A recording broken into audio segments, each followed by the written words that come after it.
కొల్లు కనిపించడం లేదా నీకు?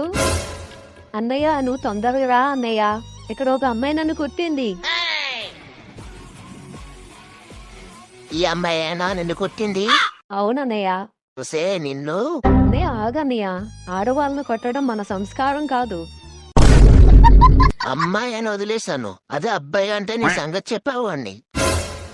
అయితే నేను అబ్బాయినే. ఇప్పుడు చెప్పరా, అయిపోయావురా ఈ రోజు నా చేతుల్లో. మన ఇంట్లో చిన్నపిల్లల మీద చెయ్యి వేయకూడదని చెప్పారు కదా. ఒరే నువ్వు చిన్నవాడు కాబట్టి బతికిపోయావు, అదే పెద్దవాడైతే నీ సంగతి చెప్పేవాడిని. పెద్దోన్నే కుట్టాను, ఇప్పుడు చెప్పరా.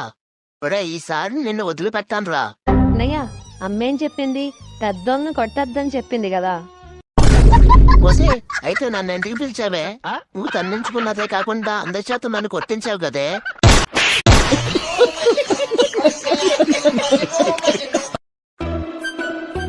అల్లుడు గారు చెప్పత్తమ్మా. మీరు మా ఇంటికి వచ్చి 20 రోజులు అవుతుంది. మీ ఇంటికి పోరా? ఇంకా ఇక్కడే ఉంటారా? ఎంత మాట అన్నావత్తమ్మా, నేను మీ ఇంట్లో ఉండకూడదా? ఉంటే తప్ప? ఉండొచ్చు బాబు, కానీ ఇన్ని రోజులు ఉండకూడదు. అదేంటి మీ అమ్మాయి ఎన్ని రోజులు మా ఇంట్లో ఉంది? ఎప్పుడన్నా నేను ఏదైనా అన్నానా? ఏంటి బాబు ఏం మాట్లాడుతున్నావు? అది దాని అత్తగారిల్లు. ఇదేమి మా తాతగారిల్లా? ఇది కూడా మా అత్తగారిల్లే కదా. వేసేసాడు, బాగా వేసేసాడు.